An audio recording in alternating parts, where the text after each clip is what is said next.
action. All right, I'm grabbing. Eric just asked if I was ready like 20 times, and I realized Skeeter done took my seat pillow.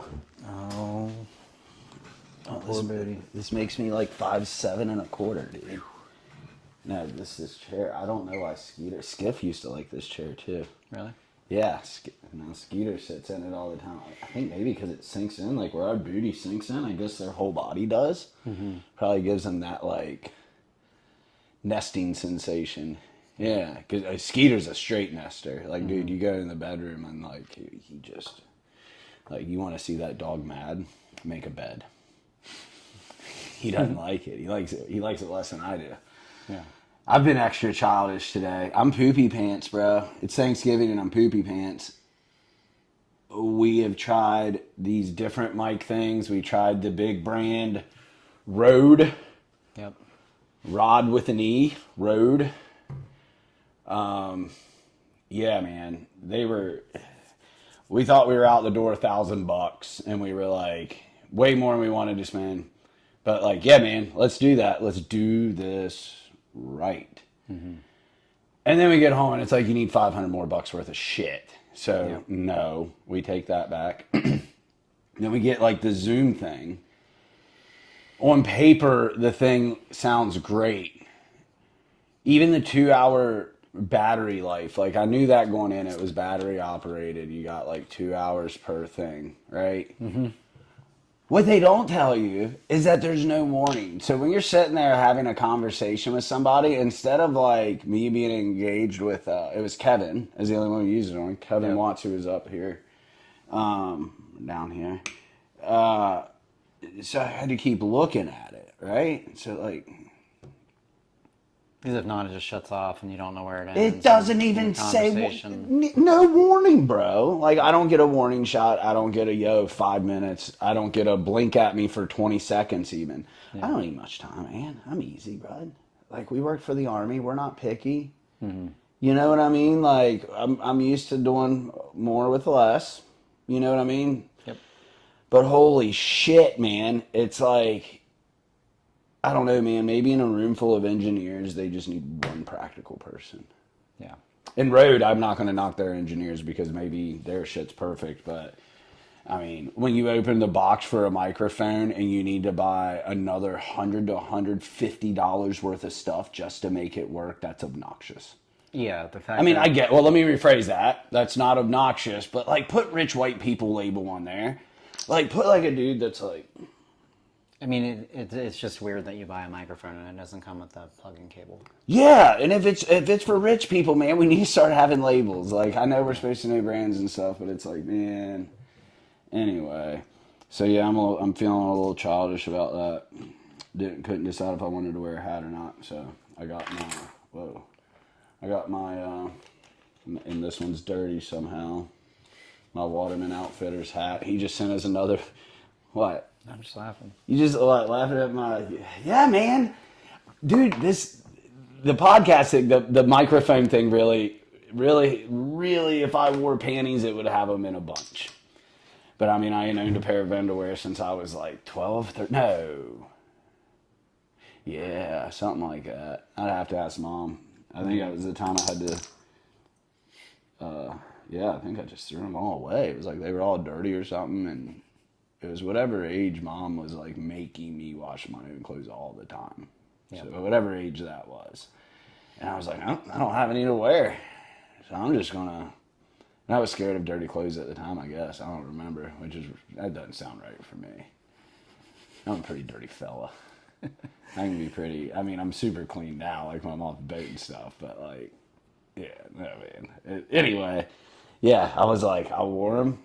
I put on pants and I went to school and I was like, this is the best thing ever. Yep. And then like just to prove a point, I just like threw away all my underwear. There you go.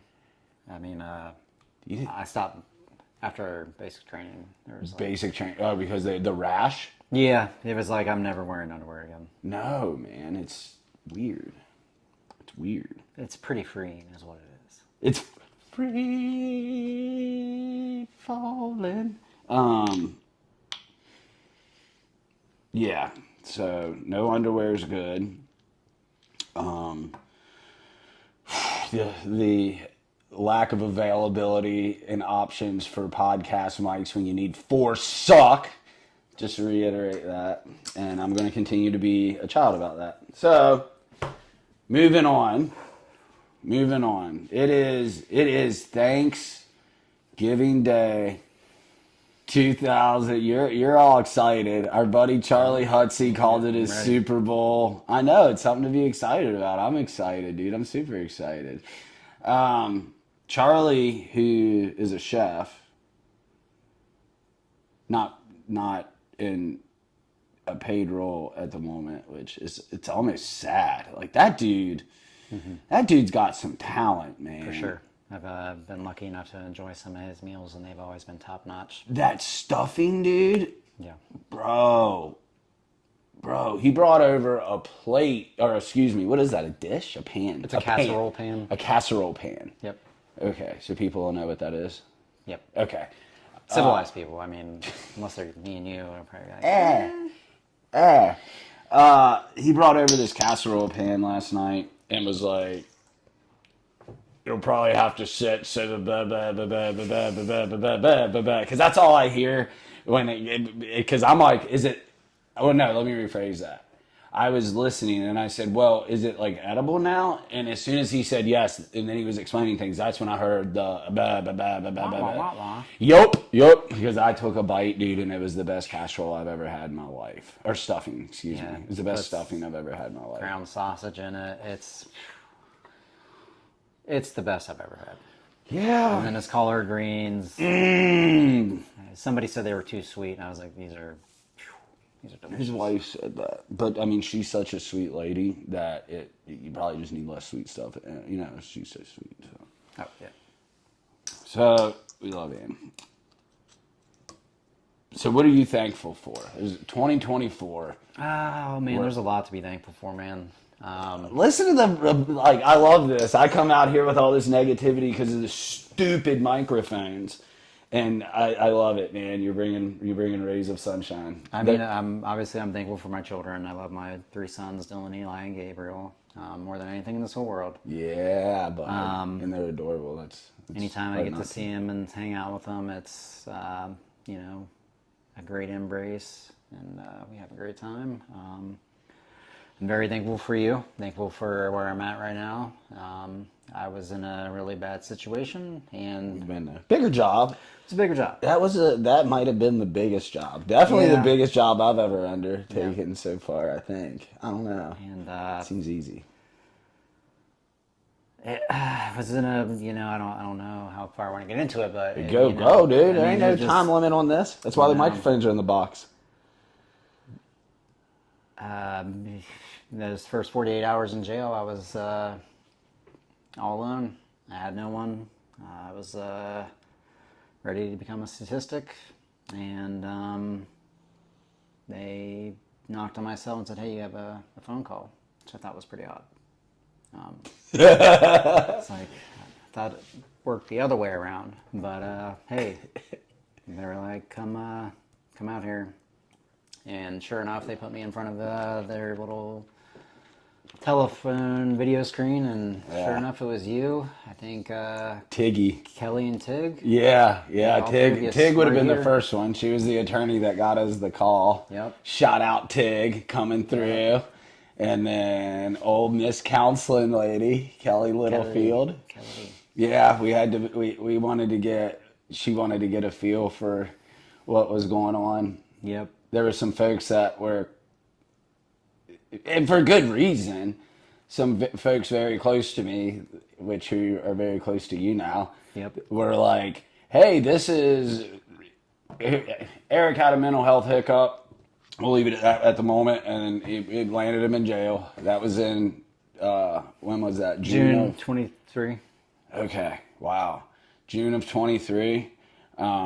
Yeah, I caught wind of him being in jail, and I was like, "Oh shit! Yeah, I'm not a legal surgeon." So I called a legal surgeon, old awesome defense attorney, like a sister to me, Lauren Tigner. So she was like, "Yo, let's do some digging and figure some stuff out." So we did that, And then realized it was a bigger job, and I was like, well, lo and behold, that's what I like. I like them Yep. big jobs, bub. Yep. Got me all pumped up, and actually had no idea what to expect. I had no real plan except for the hub, right? Like the hub Yeah. is my brainchild thing. And I'm like, hey, I know that we can take people in their worst moment if I have the resources. I know that I can get, whether it's a homeless vet or, I mean, shit, you bite a bit. I was homeless at that point. I had nowhere to go, yeah, man. dude. That's like why I was like, That's I was ready heavy. to kill myself because I was like, damn, I went from having everything and to all of a sudden losing it all in one night, and being like, damn, even if I got out today, I'd be like, I wouldn't have anywhere to go. Yeah, that's real. I had nowhere to go, and just that situation. You gave me a chance, and man, after that phone call, I was I was determined. I was like, if Jimmy's going to give me a chance, I'm going to make the most of it, and I'm not going to stop until I change who I am, turn my life around, and get through the mess that I created. And I was just so thankful for that. Well, yeah, man, that's like, wow. Well, thank you for telling me that. It was a lot, man. It was a lot to be in that situation. I mean, like, everyone in my life that I thought loved me, like, was like, Yeah, some people left you hanging. yeah, Yeah, along the way, people left you hanging in your journey in general, bro. Yep. Like from the time you were out the womb, and especially in 2010 on the side of a mountain. What the hell? We'll go. Well, that's whatever, another time. Yeah, man, like that. Yeah, you were homeless. Like I didn't even like. I've known that like you would have been homeless if certain things didn't come into fruition and blah blah blah. But no, at that fucking moment you were homeless, yeah, dude. dog. That was going through my head. Wow. I was like, damn, I'm a homeless vet now. Fuck, dude. It's like, fuck, dude, this is crazy. This is crazy. Like, everything was gone. And you realize that in a fucking jail cell. Yep. And now was it was it an eight by was this a county, right? Yeah. So 8x8, Yep. something like that. Yeah, I was on suicide watch. I And I mean, was like, holy shit. so that means you to be on suicide watch. I mean, I've been in jail, I've been in county. That means you had to attempt it. Kind of, in a way. Yeah. Okay. They just asked me. I was like, Oh, so you were honest, which is good. I'm glad you were. yeah, Because guys like us, when we want to kill something, it tends to die. yeah. So, like, yeah, I'm glad you were honest with that. Oh, the old. So were you on? We've never even really talked about this part. Was you? Sorry, Mom. Were you on suicide watch when we talked to you on the video call? Do you remember? Yeah, I think I was, yeah. Wow. Yeah, because you hadn't been in like that long. They were. They had to like reevaluate me, so I was in there for like 10 days. Which sucks because you're 24/7. Lockdown. Yeah. It's like, hey, we got. But with the. No, I'm not going to take up for it there. It's like, what do you do with a suicidal person? Put them in a one color room with no sound, no windows. Yeah. Like, what? I didn't shower for 6 days. That's great for the mental health, dude. I had to beg her. Wait, did you say you didn't brush your teeth? I didn't have any toothbrush. Oh, dude, I smelled like a detainee. It was bad. Oh, you smelled like straight bad guy Hodge. Oh, 100%. Yep. I mean, we've all been there for one reason or another, smelling like Hodge. Yeah. But well, no, you know what though? How insane is that? What did you just compare it to, a detainee? And that's by definition what you were in that moment. Oh, 100%. And it's crazy. And it's crazy without, we'll do whatever, we'll talk about whatever the fuck you want. But it's insane to me. Like, I'm not, obviously, I believe you and I feel the same about this. Just because you're a veteran doesn't mean you get a, like, Oh yeah. free whatever. Like, I mean, besides a free meal at Applebee's. Amen. But besides that, like, all jokes aside, like, it doesn't mean you get a fucking free ticket to get out of jail. You don't get a get out of jail free card. Your actions aren't fucking excused just because you're a veteran. But what's fucking disturbing as shit for me, bro, is knowing your story, you know, like, just a snippet real quick. Fucking badass fucking Army Ranger, America's fucking dude. One of the 3 Rangers who I met that I was like, wow, these guys are so fucking sweet. How do they do this job? And 2 of those sweet guys are dead, Ethan and Chris. Right? Ethan was a buddy of both of ours. You were a lot closer to him than I was. But Ethan Carpenter touched everybody's life, died in a training accident, right? And then Chris Decker, that dude touched the lives of everyone around him.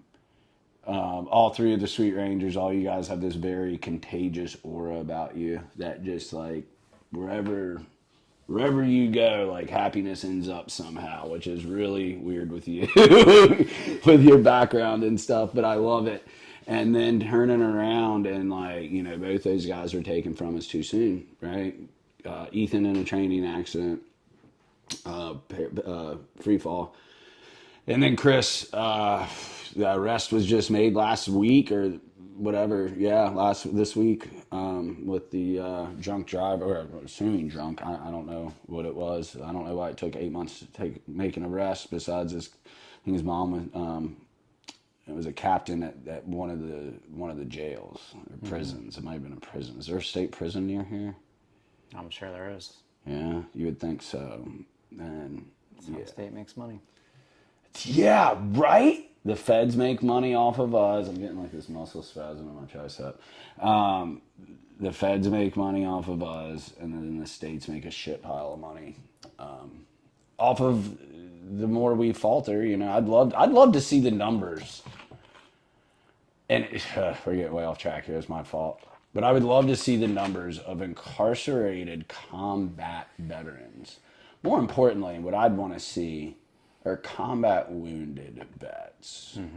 Because the combat vet thing, I'm sorry, it's got blown way out of the fucking, like, that's throwing, you're throwing a 50-foot cast net out and just, like, you can't, like, because it's like when you or I say combat vet, I think we're thinking like somebody that was dun, dun, dun, dun, right? And then what combat vet means to the layman is you were in a combat zone, which a combat zone is really fucking big.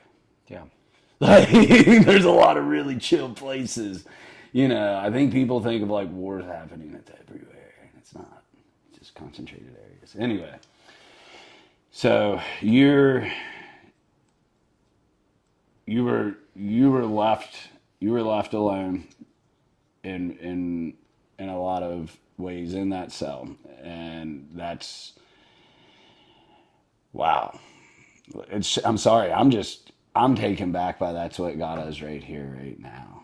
Yeah, man. So it's like, That's insane. you know, man, coming from that to you bringing me here, getting me into therapy with Kelly. You know, I started doing AA with Mike, another guy that you introduced me to. Oh, Very dude. thankful for that. Mike Weathers, and he's cool with us busting him out of the anonymous part. He's like a dad to me. So anybody, because people with Alcoholics Anonymous, especially for name not, but Mike is like, yeah, dude. Sorry, go ahead, dude. I love that man. You know, you brought me into your house.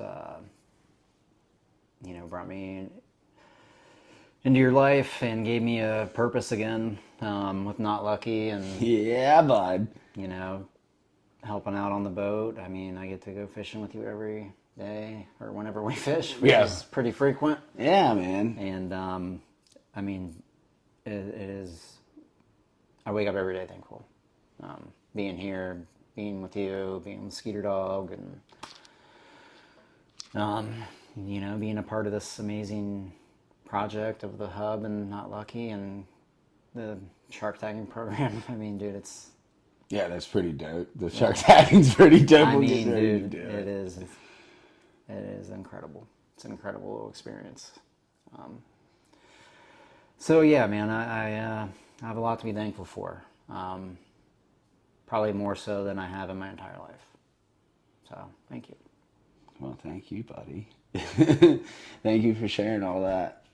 Like, it's awesome. I get to see every day the work you put in. It's fucking, it shows. Every single day it shows. Come here, dude. Oh. Get over here. I love you, man. I love you, dude. Yeah, man. So that's, wow, yeah, dude. Waking up every day thankful. Like, holy shit. So, like, when you were, like, when the night went down that landed you in county, right? Excuse me. I'm still processing the fact that like how empathetic I am of people and stuff, and when people are like, put yourself in somebody else's shoes, I take it very seriously. And like I used to think it was a curse from God, but I got a gift from God to where like I can actually, like, I swear I can, not as raw as somebody in their shoes, but I can get close, man. And like I can't, I mean, dude, I've had my rock bottom. We've all heard that story 10,000 times, right? Like, I was sitting over there, gun was in my mouth, like, Skeeter, Skiff comes up, and, pull the gun out, was living this whole house, which is unbelievable now, because especially for a couple bachelors living here, this place is dope. Super dope. You keep it super clean. I didn't say we that time, did I? But yeah, man. So it's hard to believe at one time, like, this was all covered in dog shit. Like, that was my rock bottom. But I can't. I always have trouble empathizing with stuff with kids because I don't have kids. Like, and I can obviously empathize when you feel something, like if something's wrong with the child or anything like that, right? Like, I'm very human, so it's like, yes, of course I can, but like that connection, like I think we were joking yesterday, or the other day, whatever it was, about kids and stuff, and I think something's missing. I said something's missing in my brain. Mm-hmm. When I was in really bad places, like I had like this desire to have a child and this, that, and the other. Like, I think I was maybe using it to fill a hole or something, even though I didn't, thank God.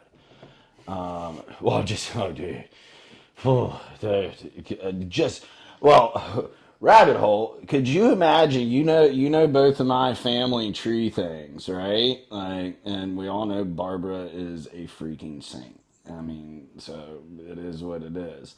But the genetics that I have, mental health wise, on both sides,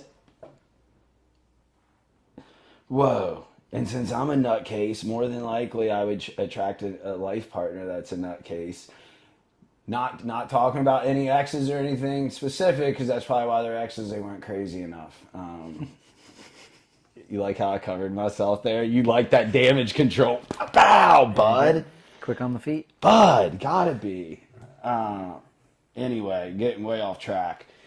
Back to you being in there. That's your rock. We're gonna call that your rock bottom, I would say. 100%. Because you went from one moment.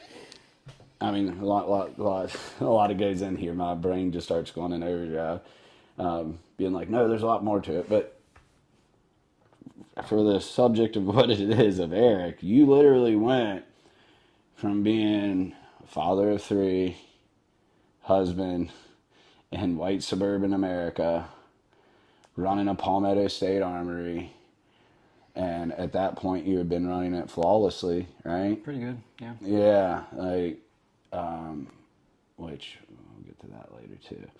Wow, got a lot to say about that.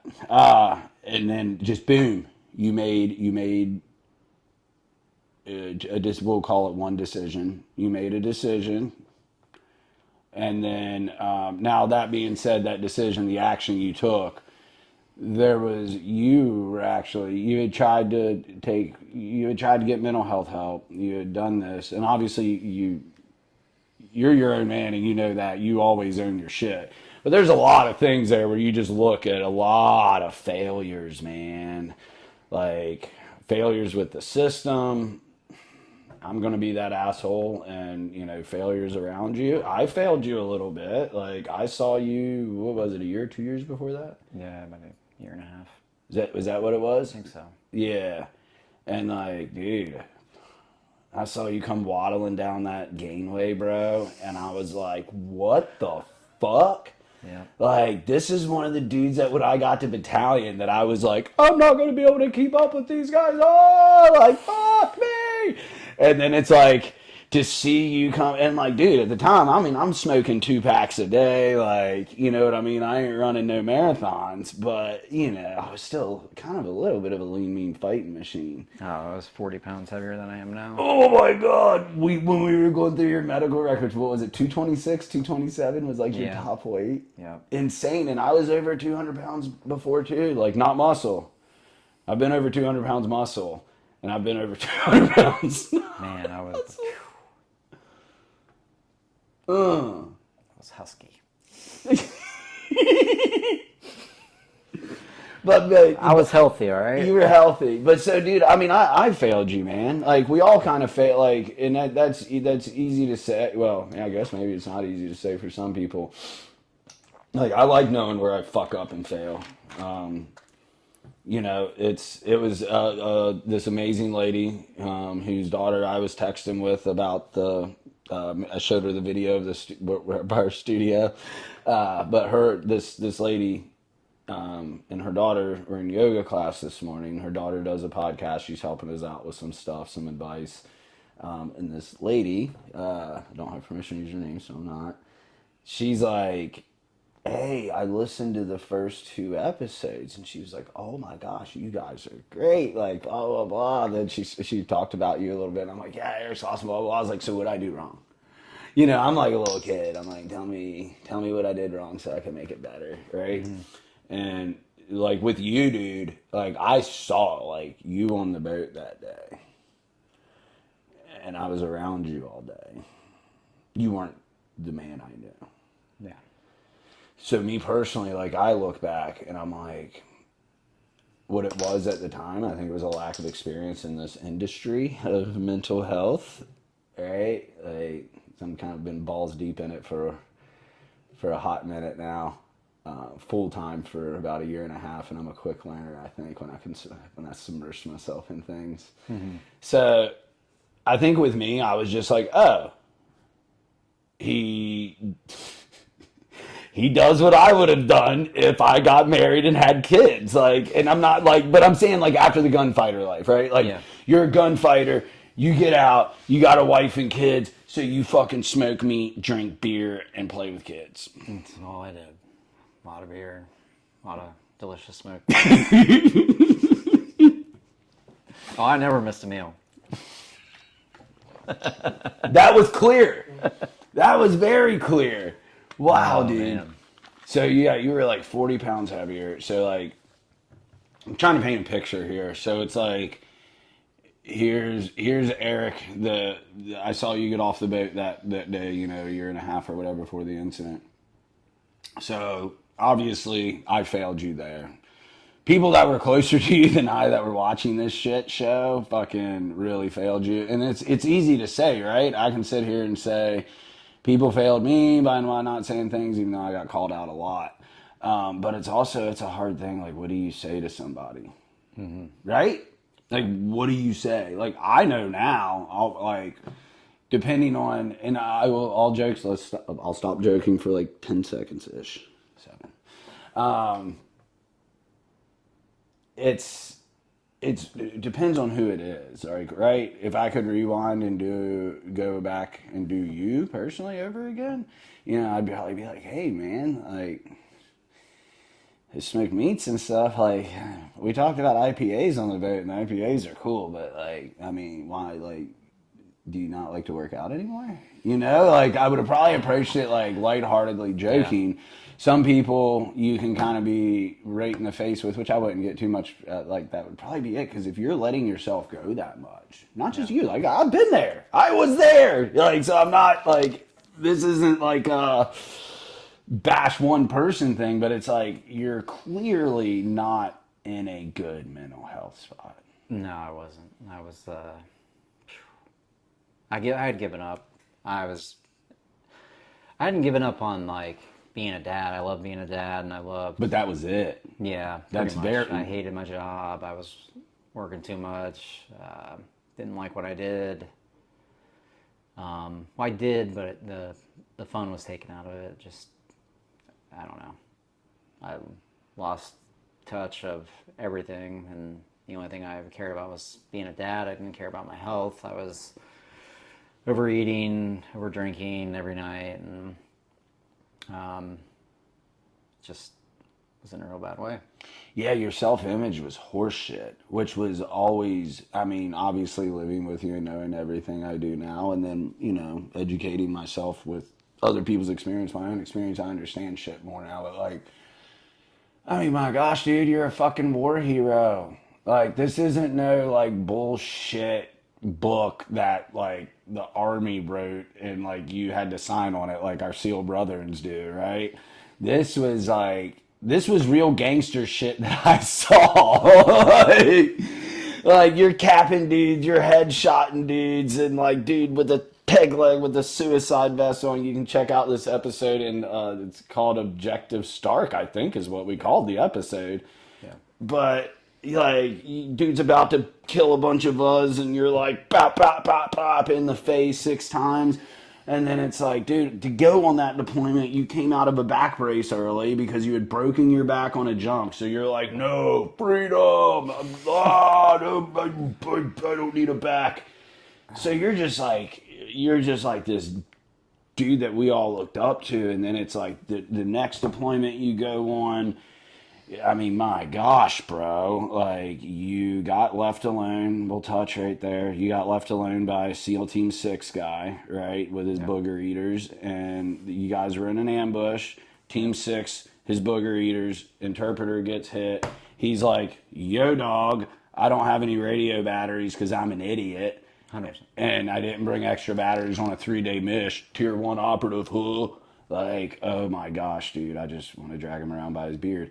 And, but it's like, he was like, all right, you got to stay here. And then, like, we're going to go check, I'm going to go send somebody back, which we all know never be left alone in combat. But, like, at you at the time, the dude on the ground, you're like, yeah, bro, we can't lose this. So, yeah, send somebody quick. They left you. You get shot in the face, fall down a cliff. Boom. Kevin gets loaded next to you on the medevac. Like, what? Like, you're like a war hero. So then to hear your self-image and see you how you were was like, what the fuck? Like, that was a huge wake up to me and made me do introspection as well, right? Because, like, I was I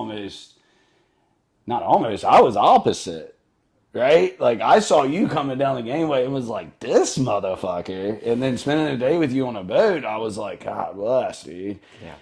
Now, me, on the other hand, I was a mess, but outside looking in, it was exact opposite, right? Because you're like, I was fucking whatever, looking good, pretending to feel good. But it's, we were very opposite there. So it's like, how do you, when was, like, do you remember, Eric, when that self-image really turned, or was it always there, the poor self-image? Mine was always there. I think it was always there. Yeah. Yeah. I got so depressed that I just didn't care. I was like, over it. And then land in jail, and then you're like, whatever, This fucking. is it. I'm over it. Yeah, that's it, Right. dude. That was your rock bottom. Oh, yeah. You went from war hero, phenomenal dad, still a phenomenal dad, still a war hero, but like loving husband, then one decision, right? Then you're in a fucking 8x8. Yeah. So you were 2 days, couple days, whatever in. Thank God you were honest with him about the suicide watch thing. Because who knows, if you would have been just in Gen Pop at that time, in that mind space, we don't know what would have happened. Yeah. Scary. Yeah, I mean, dude, it just, like, I was like, the realization of being, 100% on my own, realizing, like, oh, man, I'm homeless now. And just being in, basically solitary confinement for 3 days with my own thoughts and being like, I don't know what I'm gonna do. And then finally, I got to talk to you, and I was like, okay, all right, there's somebody who's gonna help me get out of here. Yeah, man. I'm a lot of things, dude. I'm a lot of things. I was not expecting that either. I thought I was going to go sit in front of a public defender, and like all of a sudden the screen pops up, and I see you, and I'm like, "What the fuck?" It's like, where'd this motherfucker come from? I was like, "No way!" I was like, "This isn't real right now." Oh, dude, no. It was the. I cried in jail, right? I mean, I didn't give a shit. I was like, "Oh my God, somebody's gonna save me, help me." Somebody knows that I'm worth saving. Yeah, fuck yeah, you are, dude. And it was, man, because I had a plan to end it. I did. Even in that solitary confinement cell, I figured out a way. Well, all right, Smirky. It was just, they would feed me these bologna sandwiches every day. That's all they gave me were bologna sandwiches, no utensils. But it was like thick, stale bread like that. And I just saved a couple sandwiches and balled up the bread into a giant ball. And I was going to swallow it, turn it into goo, and choke out on it. Oh my gosh, dude. Yeah. And I had a camera watching me 24/7. I was just... Yeah. Bro. Yeah, Like I say, if Ranger wants something to die, there's a way. It's going to die, dude. Almost did it. Wow. It's thick, old, nasty stale bread. Wow. Yeah. Oh my gosh, dude. Wow. So Jimmy on the home wave. That's what it's called, the home wave. That's what that TV thing was. Home wave. Oh, that's what they fucking call it. Yeah, it's not FaceTime, it's called home wave. Yep. Wow. I was like, holy shit. Dude, I remember that. I don't remember a lot of individual moments because I'm very blessed to have so many. I mean, yeah, I've got brain damage and all that shit. Ibogaine's taking care of that. But it's like, there's psychological stuff, there's brain damage, but there's also, I'm very fortunate. I always call myself I shouldn't say always call myself, but I'm like the richest broke guy. I'm the richest man in the world who has no money. And like, I will tell people, and I mean it, like I wouldn't trade places with like Musk or Bezos. No. Like I wouldn't. Now I think Musk is a ballin' ass dude. I like a lot of the stuff he does, but it's more of just like these experiences, man. I'm so blessed to have so many crazy things that happen around me, whether it's these amazing human interactions that I get to have with people like you, or it's tagging white sharks, or it's war or whatever. But I distinctly remember like you popping up on the thing and I was like, "What's up, buddy?" I was like, what the I was like, Jimmy. I was like, what are you doing? Yes, that's exactly what you did. I'm getting you out, bud. I was like, oh my God. Yeah, dude. And that was the beginning of the struggle to get out. I think 40 days later, they finally got me out. Oh my gosh, dude. Yeah. Bro. Yeah, dude. I was like, I like went to the judge's office thing. I guess the courthouse up there. It's all like one big thing or whatever. And tried to see the judge because what's the dude? They actually still owe his money. Bail bondsman. Yeah, those guys. Yeah. They were like, "Hey, man, like you can try to like go this." I was like, "Go try, all right."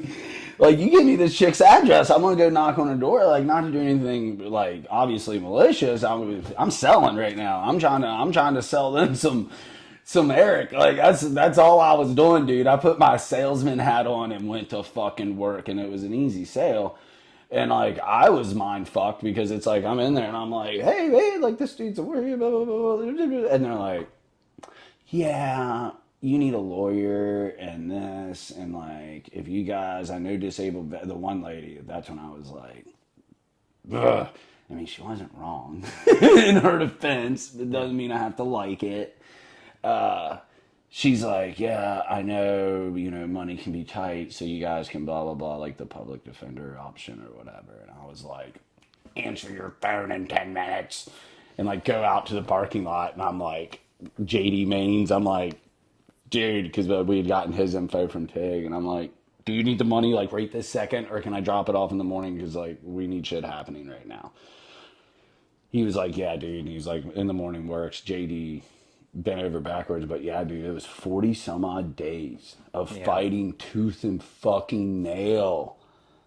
Like, and we got a whole other conversation for another time about what about the people in the system who don't have an advocate or like they don't have a Jimmy and they don't have some of Jimmy's friends that'll stroke a check like in emergency situations, right?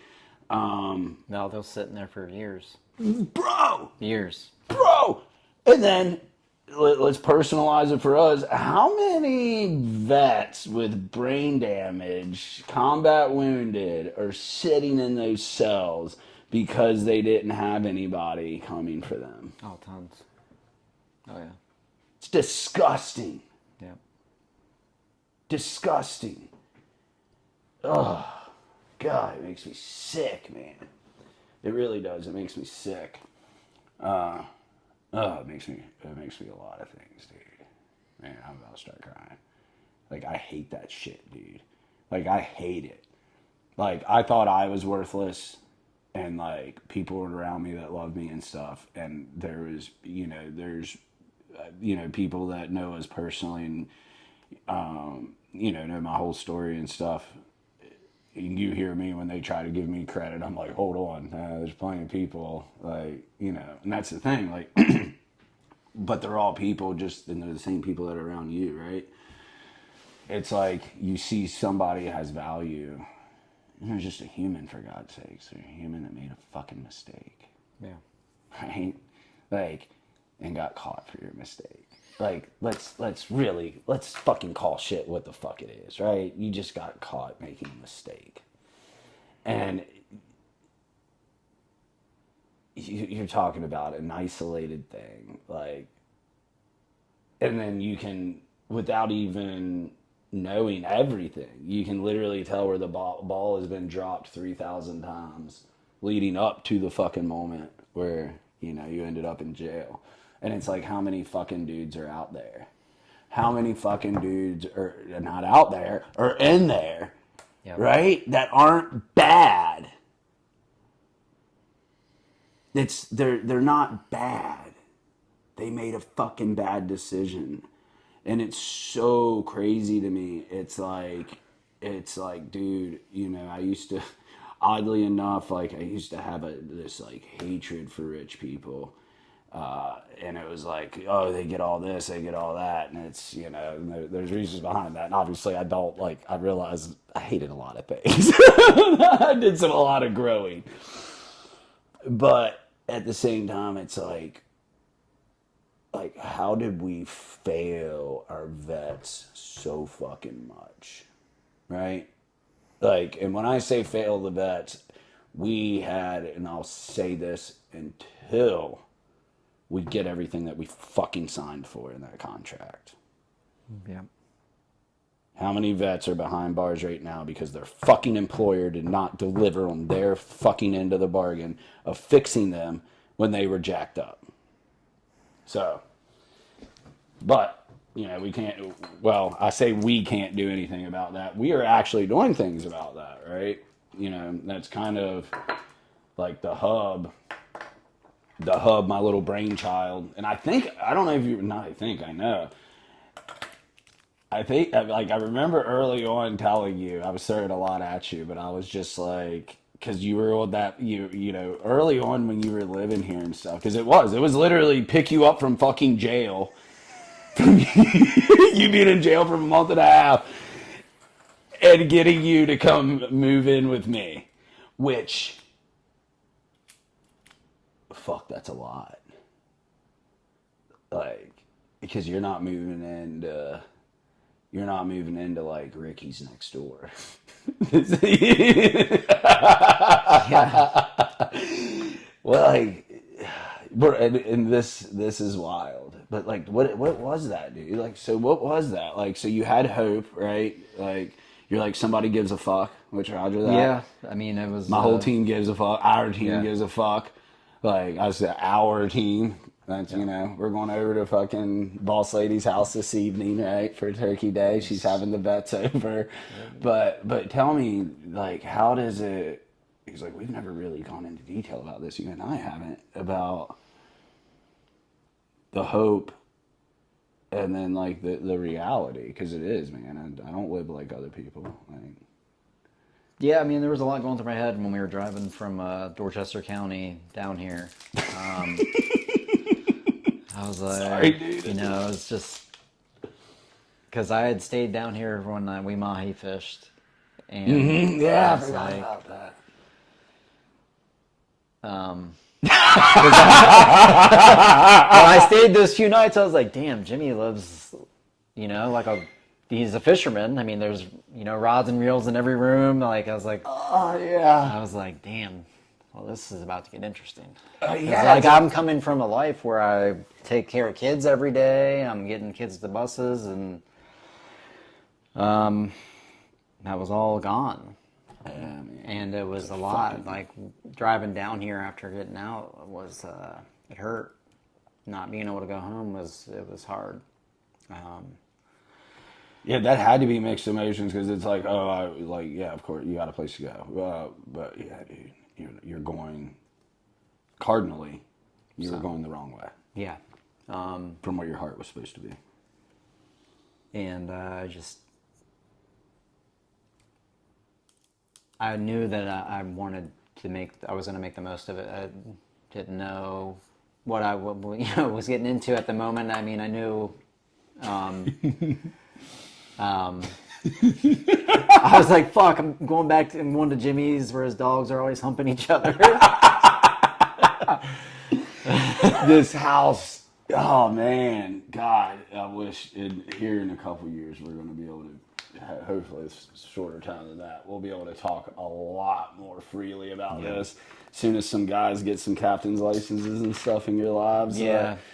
But yeah, man, it's very. I'm trying to figure out how to best explain. And I had never been upstairs before either. When I was first down here, so I was like, I don't know what's up there. Wasn't really. Oh yeah, I had a gym up there, at one point. Yeah, so I was like, I don't know. Yeah, I mean, yeah, man, it's very like I live a very.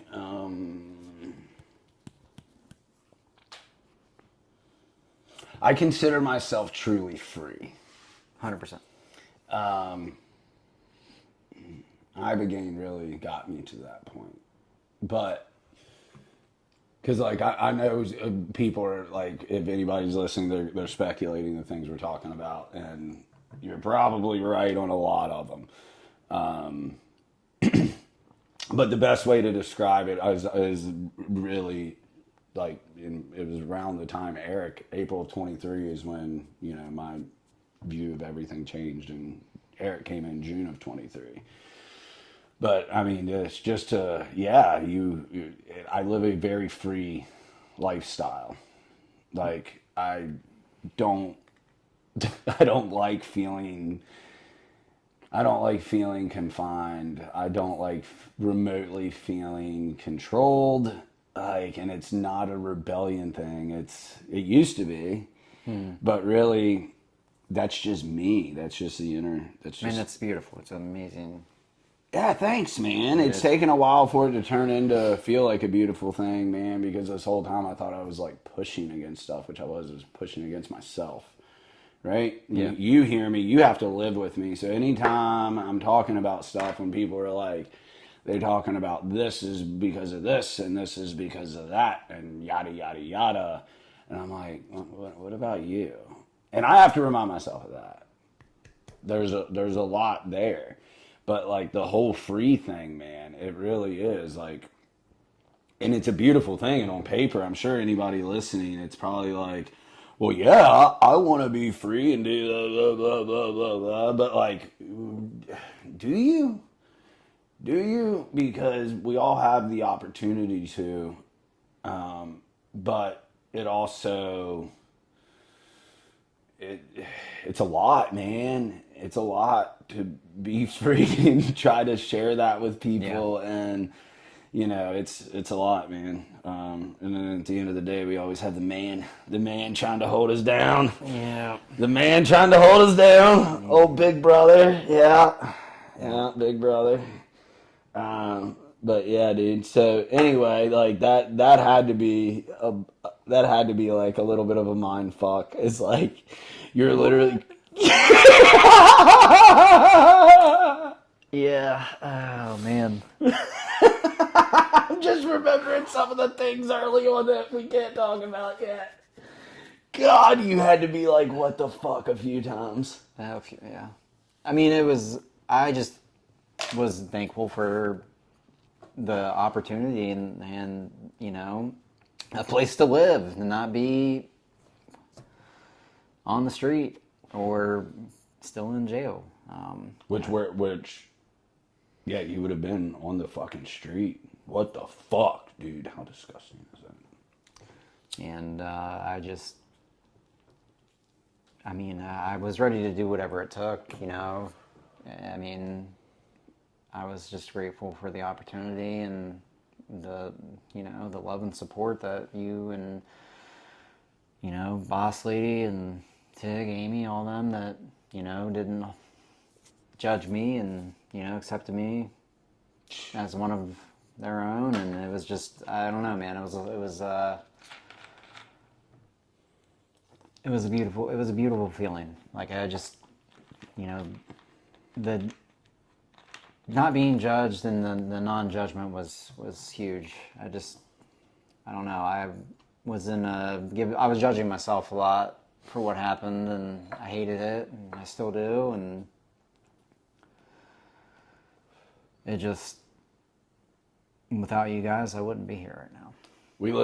I'm going to open this door. We live in a very, very judgment-filled society. Hey, Skeeter dog, you don't want to join us today? That's okay, Bubba. Do you need an extra pillow, though? Here's your pillow. We live in a very, very judgmental society, right? And then, like, fucking social media, dude, has really, has really run away with it. You know what I mean? Because it's not only can you cast judgment at others' shit with as harshly as you want, with no consequence. That's what bugs me about social media. There's no consequence. It's like it's insane to me. But it also gives people an opportunity to paint a false picture, right? Yep. Man, I look at some stuff and some people on social media sometimes, and I'm like, what? Like, there's no way mentally you're okay because this picture you're painting, I know 110% what's behind the fucking scenes. And just to fake anything like that, to me, that would break my brain, bro. There's like fucking symptoms or not, there's disorders and shit that come from like faking shit too long. Yeah. Like, and it's like we live in this thing. So yeah, man, like our people, my very tight circle, we're not judgmental. You know, I mean, and shit, in that circle, you're wearing the dude's company's ball cap on your head. You know, Greg, that dude, wow. You know, so it's like it takes all kinds, man. You know what I mean? He was it's insane. Like you and Greg have become good buddies. Yeah. Man. Greg, old Gregor. Great So man. it's like it's this crazy family dynamic that we've built here with like Not Lucky, and you're like the guinea pig for the hub, man. Like taking a dude that would otherwise be homeless, literally, and being like, what happens when instead of we just throw systematic bullshit at them, like the courts like to, where they're like, hey, you're gonna go over here to this rehab thing or program, like mental health thing, and do this because, well, let's call the shit what it is. They don't even think it's helping. They don't believe it's helping. Maybe they care. I don't think they care, or else they fix it. But it's all who's greasing whose palms. I don't know how many times when I was in the process of getting you out of jail, I would look at people and be like, dude, I told them in dealing with the judge, I told her little apprentice or whatever, the fucking chick that puts her shoes on. I don't know what her job title is. The lady that irritated the shit out of me, very, very poorly shaped lady. Just angry. Anyway, then I'm letting that control me right now, which I shouldn't. But it's like completely lost my train of thought. I know that. No, I lost it, buddy. It's gone forever. Out in the netherworld. You're talking about the judge and her Yeah.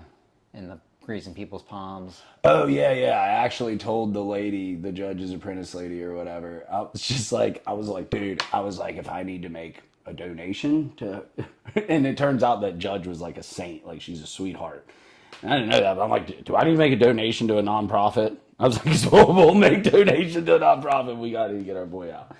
But it's just this the system has everything so jacked up that it's almost impossible to succeed. It's actually designed to keep you in the system, to keep feeding the system, right? Mm-hmm.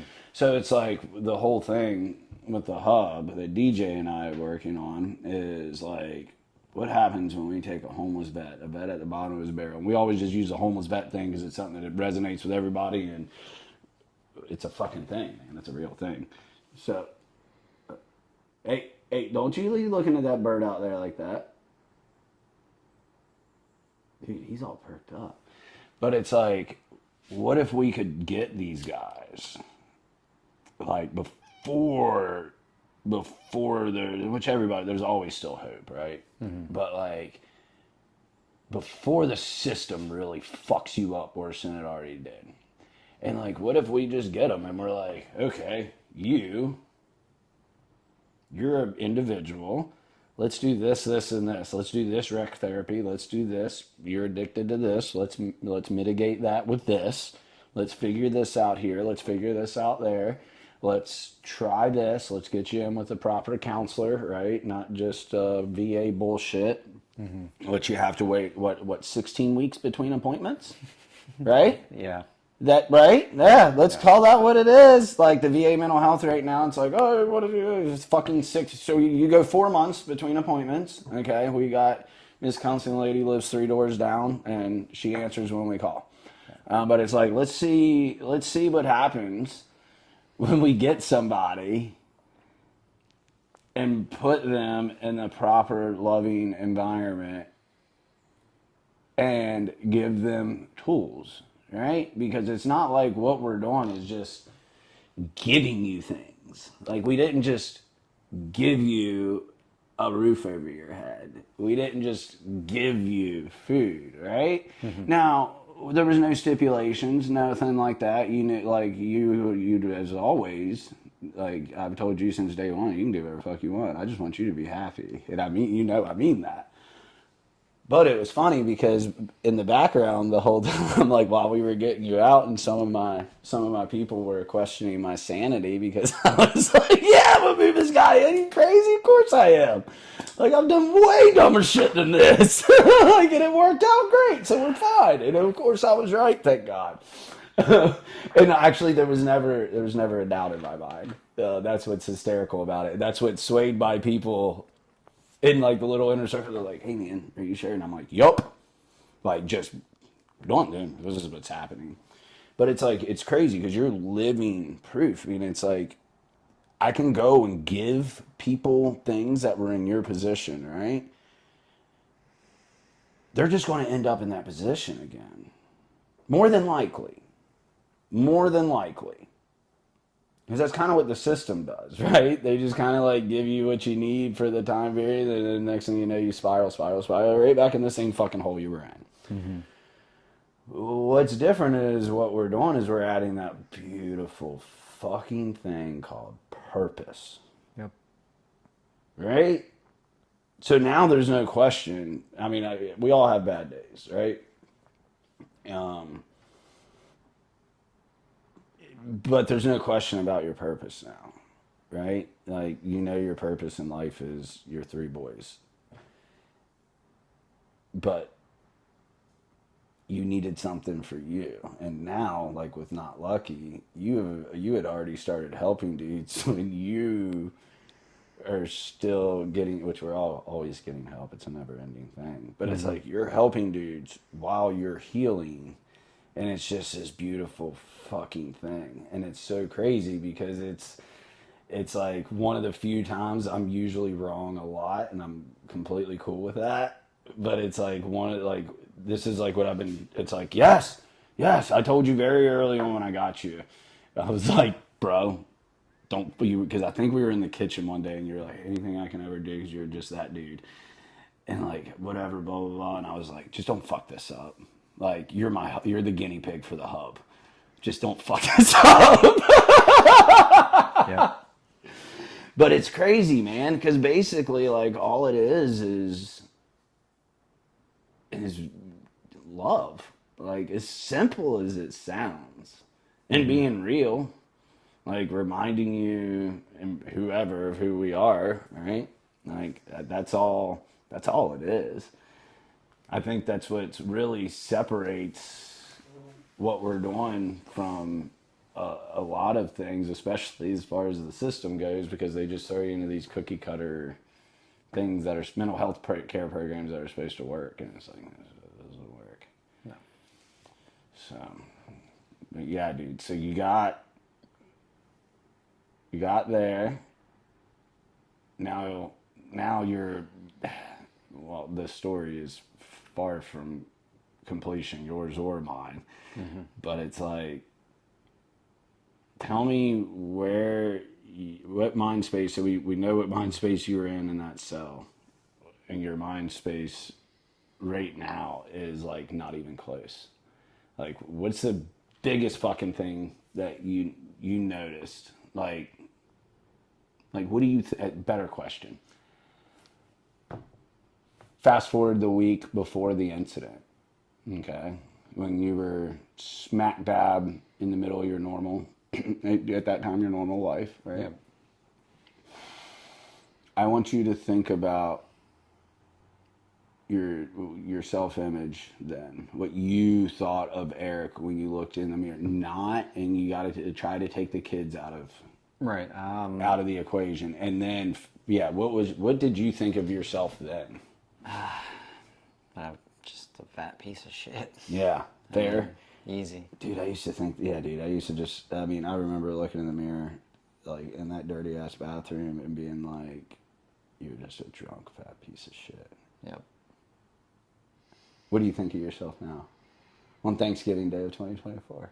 I think now that,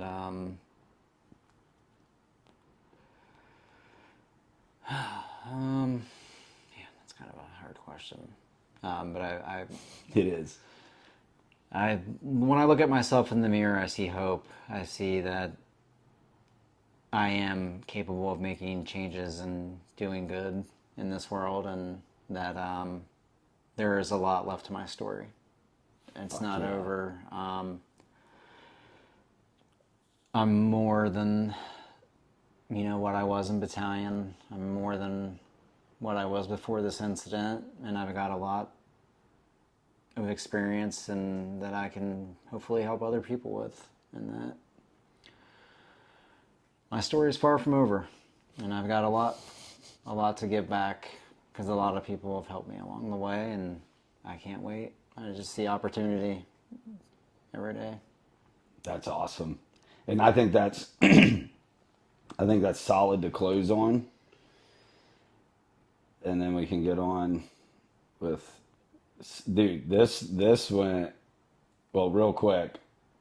What I just asked Eric, I still ask myself, like when I look in the mirror sometimes, and I'll be like, hey, or stop to actually look in the mirror, because like half the time, and I know it sounds, look in the mirror sounds, I mean, I guess it is, whatever you call it, like, I mean literal too, because I think it helps with reflection. And I know myself, I get going so fast a lot of times that I use the mirror to shave, and that's it. You know what I mean? Like, oh, make sure my neckline's straight. Like, 'cause I don't comb my hair. I don't brush my hair. You know what I'm saying? I get out of the shower, throw some conditioner and that shit, shake it, and walk out the door pretty much.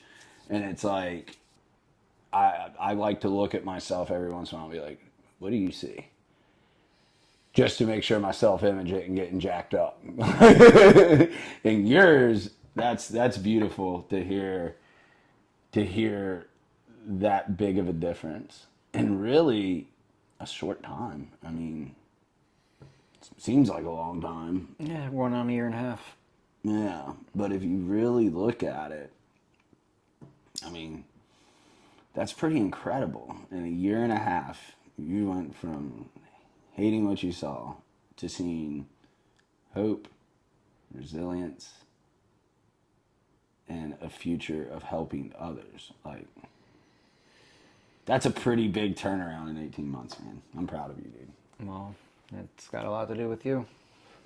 I'm just driving this boat, bro. Or excuse me, God's driving the boat. I'm just baiting the hooks, bro.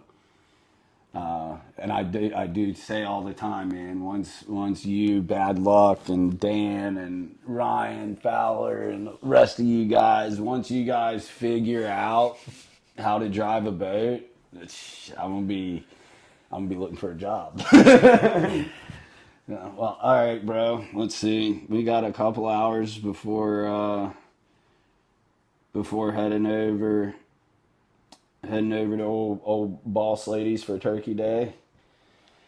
So let's get back to our daily activities, sir. Yes, sir. Wow, was not ready for that. Was not ready for that. I don't know what happened. What just happened? What just happened? I don't know either. Blacked out. Yeah, dude, you were like, if this is okay to talk, I saw the look on your face. I was like, fuck yes, this is okay. I was like, what? Wow, dude. Well done, sir. Well done. That's